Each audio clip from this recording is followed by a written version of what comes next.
नमस्कार। आज हम अपने इस वीडियो में कक्षा 10वीं के पाठ्यक्रम में जोड़े गए एक नए विषय संदेश लेखन के बारे में पढ़ेंगे। 10वीं कक्षा के पेपर का जो पहले पैटर्न था उसके भाग घ में 20 अंकों का लेखन कौशल था, जिसमें 3 प्रश्न आते थे। फर्स्ट था हमारा निबंध लेखन जो कि 10 अंकों का था। उसके बाद था हमारा पत्र लेखन 5 अंकों का और 5 अंक में विज्ञापन लेखन।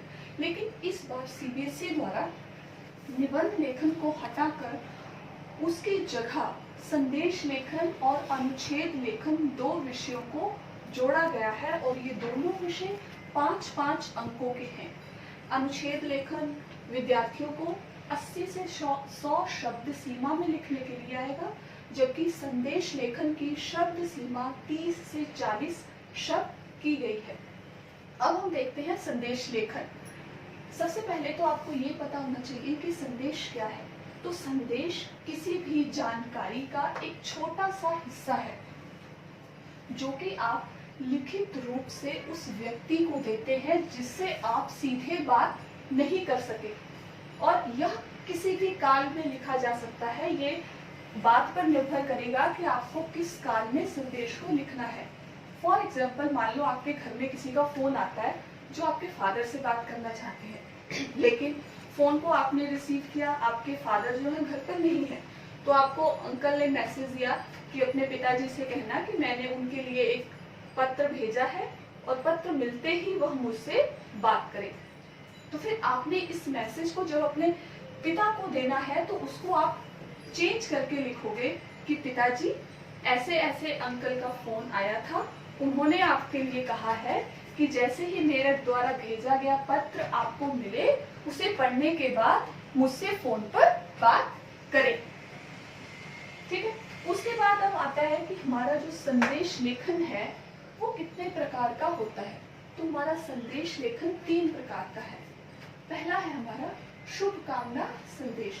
शुभकामना संदेश है जब आप किसी को बधाई देते हो, चाहे वो बधाई जन्मदिन पर हो या किसी कंपटीशन में, किसी प्रतियोगिता में उत्तीर्ण होने पर, या फिर पदोन्नति होने पर। पदोन्नति मीन्स जब जहाँ हम काम करते हैं, चाहे वो ऑफिस है या कहीं और, जब हमारी प्रमोशन होती है तो उसको हम पदोन्नति कहते हैं। दूसरी टाइप है हमारी पर्व तथा त्योहारों पर दिए जाने वाले संदेश, जैसे कि गणतंत्र दिवस, स्वतंत्रता दिवस जो कि हमारे राष्ट्रीय पर्व हैं, और इसी के साथ साथ हमारे त्योहार जैसे दिवाली, होली आदि पर हम जब अपने रिश्तेदारों को, अपने संबंधियों को मैसेजेस देते हैं तो वो है हमारे ये। तीसरा है विशेष अवसरों पर दिए जाने वाले संदेश। इन विशेष अवसरों पर दिए जाने वाले संदेश में पुण्यतिथि होती है किसी की डेथ एनिवर्सरी, जब किसी की जिस तारीख को मृत्यु हुई होती है, आफ्टर 1 ईयर जब वो तिथि आती है तो उसको हम पुण्यतिथि कहते हैं। उसके बाद है शोक संदेश जो कि किसी की मृत्यु पर दिया जाता है संतप्त परिवार के द्वारा। उसके बाद है पर्यावरण दिवस आदि, जो भी हमारे विशेष अवसर हैं जो साल में मनाए जाते हैं, उन पर जब हम किसी को भी मैसेज देते हैं, संदेश देते हैं, तो वो है हमारा दिस टाइप ऑफ संदेश लेखन। अब है संदेश लिखने के आवश्यक अंग। मतलब अगर आपने संदेश लेखन लिखना है तो उसके लिए आपको किन किन बातों का ध्यान रखना होगा और उसमें क्या क्या वस्तुएं, क्या क्या चीजें आएंगी। तो सबसे पहले है हमारा शीर्षक, देन उसके बाद दिनांक, जिस डेट पे आप लिख रहे हो, देन समय, फिर हमारा आता है अभिवादन। अभिवादन में जिसको आप ये संदेश लिख रहे हो, इसको आप संबोधन भी कह सकते हैं। जैसे आप यहाँ लिख सकते हो अभिवादन या संबोधन।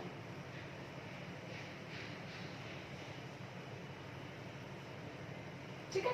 उसके बाद है विषय वस्तु या मुख्य भाग, मतलब जो आपको संदेश जिस विषय पर लिखने के लिए दिया गया है उसका जो आप मैटर लिखोगे वो आता है विषय वस्तु में। उसके बाद आता है प्रेषक का नाम, मीन्स जिसने संदेश दिया है उसका नेम। ठीक है। अब उसके बाद है कि संदेश जो है कितने टाइप के होते हैं। तो संदेश अनौपचारिक व औपचारिक दोनों तरह के होते हैं। ठीक है। अनौपचारिक में तो आपके आ जाएंगे जो आप रिलेटिव्स को या अपने सगे संबंधियों को, किसी को भी जब आप संदेश दे रहे हो तो वो आपका आता है औपचारिक में, अनौपचारिक में, ठीक है। उसके बाद आपका आता है औपचारिक। औपचारिक मीन्स औपचारिक मीन्स ऑफिशियल।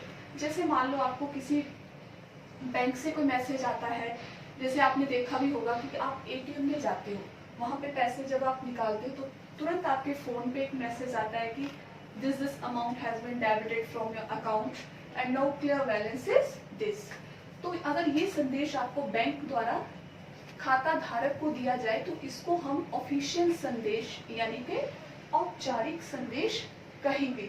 तो अगर ऐसा संदेश आता है तो आप क्या लिखो, तो वहां पे क्या लिखा जाएगा, दिनांक वैसे ही आ जाएगी जैसे इस आप प्रारूप में देख सकते हैं, दिनांक होगी। अभिवादन में फिर यहाँ आ सकता है कि प्रिय खाता धारक मीन्स जिसका वो अकाउंट बैंक में है। देन विषय वस्तु में फिर वहां पे आएगा कि आपकी खाता संख्या डैश जो भी आपका अकाउंट नंबर है से इतने रुपए निकाले गए हैं, अब कुल जमा राशि इतनी है, धन्यवाद। तो ये हमारा आ जाता है औपचारिक संदेश। अब हम इसका प्रारूप देख लेते हैं कि संदेश लेखन के लिए कैसे कैसे हमें उसको लिखना है। तो सबसे पहले तो आपको इसके लिए एक बॉक्स बनाना आवश्यक है। बिना बॉक्स से आप संदेश लेखन नहीं करोगे। That is the first condition to write the संदेश लेखन। उसके बाद आपकी आती है दिनांक। लेकिन जब आप संदेश लिखोगे तो वहां पे दिनांक लिखने की आवश्यकता नहीं होती, वहां पे सीधा आपको जो उस दिन तारीख है, जो तिथि है वो लिखनी है। और यहाँ पे आएगा आपका समय। समय को आप यहाँ भी लिख सकते हो, उसमें ज्यादा प्रॉब्लम नहीं है। उसके बाद आता है अभिवादन। अभिवादन में आपने जिसको ये मैसेज देना है उसका लिखा जाएगा। देन विषय वस्तु में जो आपने मैसेज, जो भी आपने किसी को मैसेज कन्वे करना है वो आपका सारा विषय वस्तु में आएगा। उसके बाद आता है आपका नाम, जिसने वो मैसेज दिया है। अब हम इसको एक उदाहरण के जरिए समझ लेते हैं। तो मान लो आपको अपने किसी मित्र को शुभकामना संदेश देना है उसके जन्म दिवस पर, तो उसके लिए हम देख लेते हैं कि हमें कैसे लिखना है। लेकिन उससे पहले एक बात का सदा ध्यान रखना कि आप जब भी शब्दों का चयन करें वो बिल्कुल सही हो। आपकी बात बिल्कुल छोटे में दूसरे व्यक्ति को अच्छे से समझ आनी चाहिए।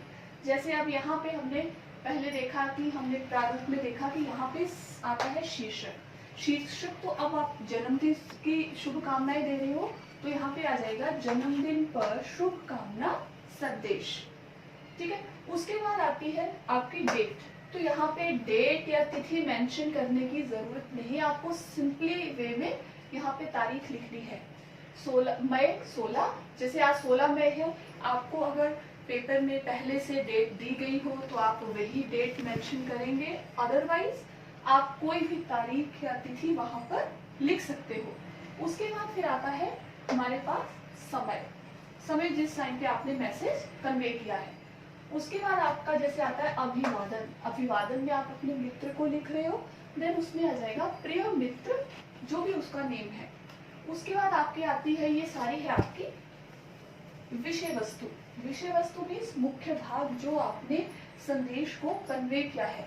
तो आप अपने मित्र को जन्म दिवस की शुभकामनाएं दे रहे हो तो उसमें आप सिंपली लिख सकते हो कि आपको जन्मदिन की हार्दिक शुभकामनाएं, आपका जीवन, आपके परिवार, मतलब सिंपल वे में आपकी बात दूसरे तक अच्छे से पहुंचनी चाहिए। शब्दों का चयन जितना अच्छा होगा उतने आपके मार्क्स भी अच्छे होंगे, ठीक है। आप अपने जीवन में सदा उन्नति करें, ईश्वर आपको सुखी व दीर्घायु बनाए। तो इसमें मेरे को लगता है कि मेरी जो शब्द सीमा जो है मेरी 30 से 40 शब्द वो पूरी हो रही है। तो आपने इस चीज का ध्यान रखना है कि आपका जो ये मैसेज का जो विषय वस्तु है ये कम से कम 3 लाइनें हो, इससे ज्यादा ना हो, क्योंकि 3 लाइन्स में आपके 30 शब्दों के आसपास हो जाएंगे और बाकी का सारा मिला के 40 शब्द के आसपास ये बन जाएगा। तो ये था हमारा संदेश लेखन। और मुझे पूरी आशा है कि आपको संदेश लेखन अच्छे से समझ आ गया होगा।